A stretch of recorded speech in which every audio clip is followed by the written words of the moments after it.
Radhe Radhe everyone. Jaya Ekadashi व्रत कथा। देवराज इंद्र स्वर्ग में राज करते थे और वे अन्य सब देवगण सुखपूर्वक स्वर्ग में रहते थे। एक समय इंद्र अपनी इच्छा अनुसार नंदन वन में अप्सराओं के साथ विहार कर रहे थे और गंधर्व गान कर रहे थे। उन गंधर्वों में प्रसिद्ध पुष्पदंत और उसकी कन्या पुष्पवती और चित्रसेन तथा उसकी स्त्री मालिनी भी उपस्थित थे। साथ ही मालिनी का पुत्र पुष्पवान और उसका पुत्र माल्यवान भी उपस्थित थे। पुष्पवती गंधर्व कन्या माल्यवान को देखकर उस पर मोहित हो गई और माल्यवान पर कामबाण चलाने लगी। उसने अपने रूप लावण्य और हाव भाव से माल्यवान को वश में कर लिया। हे राजन, वह पुष्पवती अत्यंत सुंदर थी। अब वे इंद्र को प्रसन्न करने के लिए गान करने लगी, परंतु परस्पर मोहित हो जाने के कारण उनका चित्त भ्रमित हो गया था।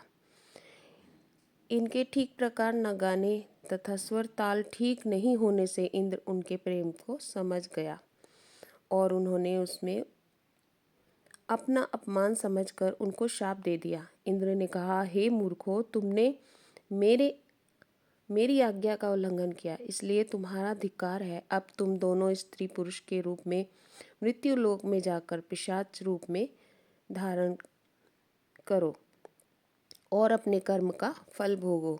इंद्र का ऐसा शाप सुनकर वे अत्यंत दुखी हुए और हिमालय पर्वत पर दुखपूर्वक अपना जीवन व्यतीत करने लगे। उन्हें गंध, रस और स्पर्श आदि का कुछ भी ज्ञान नहीं था। वहाँ उन्होंने महान दुख मिल रहे थे। उन्हें एक क्षण के लिए भी निद्रा नहीं आती थी। उस समय उस जगह अत्यंत शीत था, उससे उनके रोंगटे खड़े हो जाते थे, मारे शीत के दांत बजने लगते थे। एक दिन पिशाच ने अपनी स्त्री से कहा कि पहले जन्म में हमने ऐसे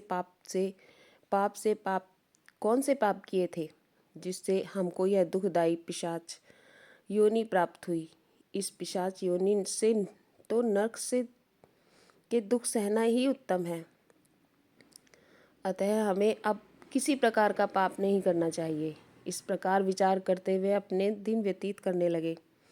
देवयोग से तभी मास की शुक्ल पक्ष की जया एकादशी आई। उस दिन उन्होंने कुछ भी भोजन नहीं किया। वे अच्छे अच्छे कार्य किए, केवल फल फूल खाकर ही दिन व्यतीत किया और सायंकाल के समय दुखी अवस्था में पीपल के वृक्ष के नीचे बैठ गए।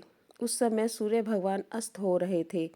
उस रात को अत्यंत ठंड थी, इस कारण वह दोनों शीत के मारे अति दुखित होकर मृतक के समान आपस में चिपटते हुए पड़े रहे।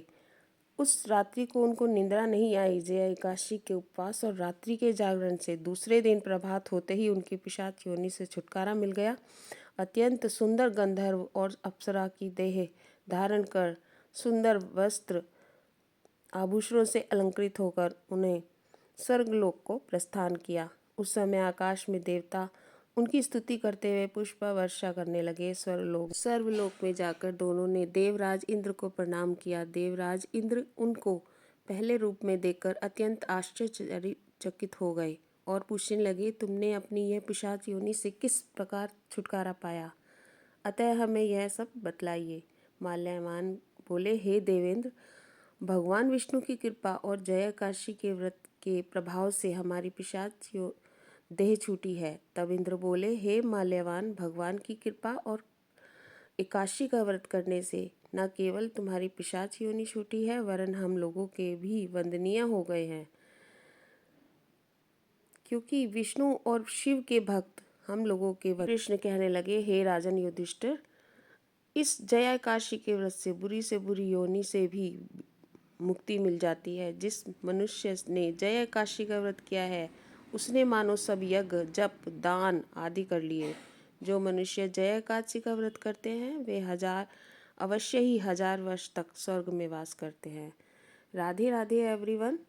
आपको मेरी एक कथा कैसी लगी आप कमेंट करके ज़रूर बताएं और सब्सक्राइब करें, जिससे कि मैं आगे की वीडियो भी आपको शेयर कर सकूं।